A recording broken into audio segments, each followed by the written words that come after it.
Morning. ચા પીધી કે બાકી હજી? હા તો ગુડ મોર્નિંગ જુસ્સાથી આવું છે. સવારે મોર્નિંગમાં તો જુસ્સો હોવો જ જોઈએ આપણા બિલ્ડરો પાસે.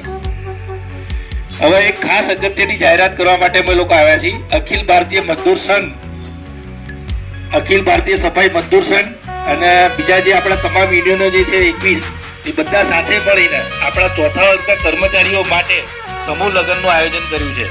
સમૂહ ચોથા વર્ગના એટલે તમામ કર્મચારી, પટ્ટાવાળા, બિલ્ડર, સફાઈ કર્મચારી, એટલે તમામ ચોથા વર્ગમાં જેટલા પણ કેટેગરીમાં આપણે ચોથા વર્ગની કેટેગરીમાં આવતા હોય એ તમામ કર્મચારીઓ માટેનું સમૂહ લગ્નનું આયોજન કરેલું છે.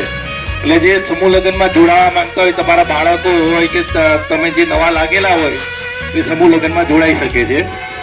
એટલે આ સમૂહ લગ્નનું આયોજન આપણા અખિલ ભારતીય સફાઈ મજદૂર સંઘના જીગાભાઈને વિચાર આવ્યો કે આપણા જે કર્મચારી, જે ચોથા વર્ગના કર્મચારીઓ છે એ સૌથી વધારે વ્યાજના ખપ્પરોમાં અને કરજામાં ડૂબી જાય છે વારંવાર.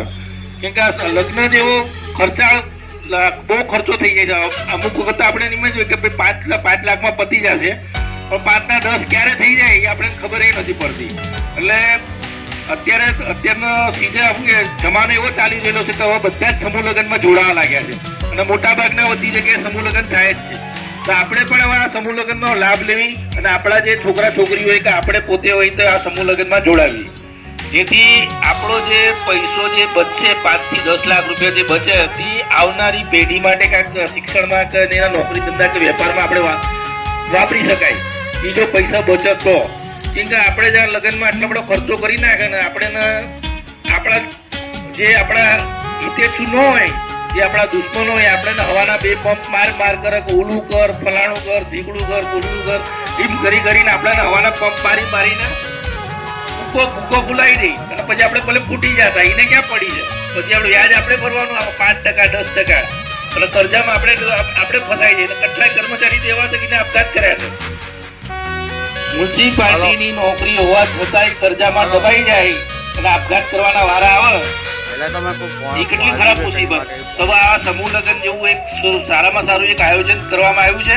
હવે આમાં શું છે કે પહેલે બધા શરમાતા હતા કે સમૂહ લગ્નમાં કોણ જોડાય. હવે કાંઈ નથી રહ્યું, બધા જ સમૂહ લગ્ન કરે છે. પાટીદાર સમાજ કરે છે, બીજા બધી ઘણી બધી સમાજો કરે છે.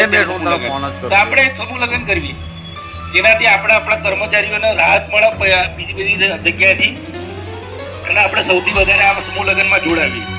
હવે આપણા જીગાભાઈ, તમે કંઈક 2 શબ્દ કહો. સૌપ્રથમ તો બધાને એટલું જ કહેવાનું છે કે સુરત મહાનગરપાલિકામાં આપણે જે આયોજન કર્યું એ 27 તારીખ 11મા મહિનામાં આપણે નક્કી કરેલા છે. બીજી વાત તો અરવિંદભાઈ કીધી એ રીતે કે લોકોમાં યાદમાં તૂટી જાય છે, કરતું થઈ જાય છે, બીજાની દેખાદેખીમાંથી આ બધું આપણા મોટા વર્ગના તમામ કર્મચારીઓ બીજાની દેખાદેખીમાં જે લગ્ન કરે એ કરતાં સમૂહ લગ્નમાં વધારે ભાગ લ્યો એવી મારી વિનંતી.